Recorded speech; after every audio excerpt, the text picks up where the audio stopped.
Les dirigeants de la Pologne, de l'Allemagne et de la France se réunissent vendredi à Berlin pour discuter de leur soutien à l'Ukraine, alors que les pays européens cherchent à surmonter leurs divergences sur le sujet. Envoi de troupes au sol, de missiles longue portée, montant des aides à Kiev. Les divergences se sont multipliées entre la France et l'Allemagne. Les deux dirigeants, Olaf Scholz et Emmanuel Macron, se retrouvent vendredi 15 mars à Berlin pour une réunion sur l'aide à l'Ukraine placée sous le signe de l'apaisement.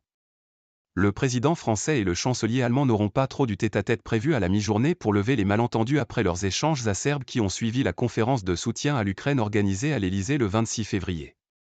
Leur entretien à la chancellerie vendredi sera suivi d'une réunion avec le Premier ministre polonais Donald Tusk. L'entremise de Varsovie est bienvenue, souligne l'expert Nico Lange, chercheur associé à la conférence de Munich sur la sécurité. Ancien président du Conseil européen, il a l'habitude de conjuguer des intérêts contradictoires. Il est capable d'apaiser les différends, estime Nico Lange. Le sommet de vendredi est un bon signe qui montre que les choses se mettent en place et que les erreurs sont peut-être corrigées, avance Nico Lange.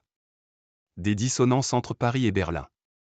Le ministre polonais des Affaires étrangères Radosław Sikorski se dit confiant sur ce que peut représenter ce sommet à trois.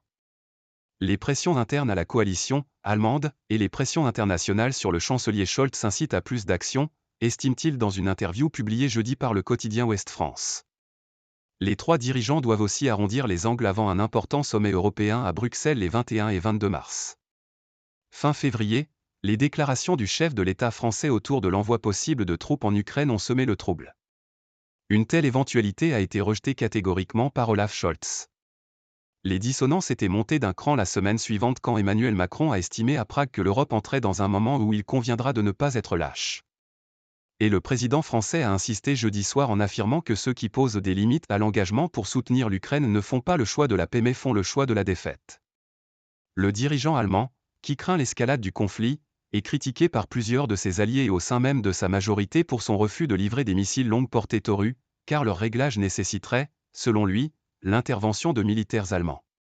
Cela ne doit pas se produire avec des soldats allemands en tant que chancelier, j'ai la responsabilité d'empêcher que l'Allemagne ne participe à cette guerre, a-t-il réaffirmé mercredi devant le Bundestag.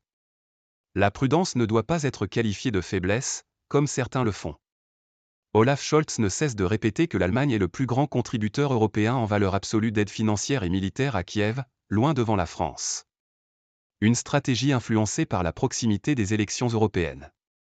À l'approche de la rencontre, l'heure est déjà aux propos diplomatiques. Olaf Scholz a assuré mercredi avoir avec Emmanuel Macron une très bonne relation personnelle, alors que les experts soulignent régulièrement les différences de caractère et de style politique entre l'Allemand à la nature prudente et son homologue français adepte des coups d'éclat.